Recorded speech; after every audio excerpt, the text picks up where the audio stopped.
Hi friends, good afternoon. நாம் இன்னைக்கு வந்து Tally Primeல payments எப்படி போடுறது அப்படிங்கிறது பார்க்கலாம். First entry paid telephone charges 5000. இது வந்து telephone charges அப்படிங்கிறது வந்து indirect expenseல வரும். Cash account credit and telephone charges debit. Next 25/2024 purchased typewriter 6000. Typewriter அப்படிங்கிறது வந்து fixed assetல வரும். Typewriter under fixed asset அது வந்து debit, cash account credit. Next 3/5/2024 amount paid to Sara Enterprises 40,000.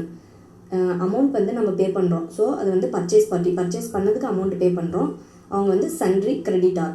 Sarah enterprises அப்படிங்கிறது வந்து sundry creditor. Cash account credit. Sara enterprises 40,000 debit.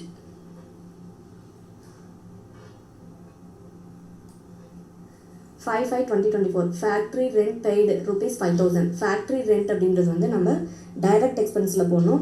Cash account credit, factory rent 5,000 debit.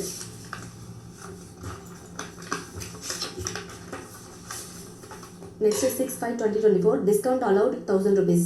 Discount allowed அப்படின்றது வந்து indirect expense. Cash account credit, discount allowed debit. இது எல்லாமே வந்து பேமெண்ட்டில் போடணும். 7/5/2024 paid wages 10,000. Wages paid வந்து indirect expense 10,000 debit, cash account credit 10,000. 8/5/2024 amount paid to Reena ₹5,000 by cheque. முன்ன வந்து பார்த்தது கேஷாக பே பண்ணோம், இப்போ வந்து செக்காக பே பண்ணுறாங்க. ரீனா அக்கௌண்ட் வந்து டெபிட், கேவிபி அக்கௌண்ட் கிரெடிட். இப்போ வந்து பேங்க் வந்து செக்காக கொடுக்கறதுனால எந்த பேங்க் அப்படின்றது வந்து நம்ம மென்ஷன் பண்ணணும். அப்புறம் என்ன செக் நம்பர், டேட்டு, அமௌண்ட்டு எல்லாமே வந்து அதில் நம்ம போட்டுக்கலாம் செக்கை கொடுக்குறதா இருந்தால். அதனால் ரீனா அக்கௌண்ட் டெபிட், அவங்க வந்து sundry creditor. KVP bank account credit. 9/5/2024 paid stationery amount வந்து பே பண்ணியிருக்காங்க. ஸ்டேஷ்னரி எக்ஸ்பென்ஸ் இன்டைரக்ட் எக்ஸ்பென்ஸில் வரணும், அது debit, cash account credit. Next 10/5/2024 paid repair charges. Repair ஏதாவது ஆயிருக்கும், அது வந்து அதுக்கு அமௌண்ட் பே பண்ணியிருப்பாங்க, அது வந்து ரிப்பேர் சார்ஜஸ் பெய்டு, அது வந்து இன்டைரக்ட் எக்ஸ்பென்ஸ்.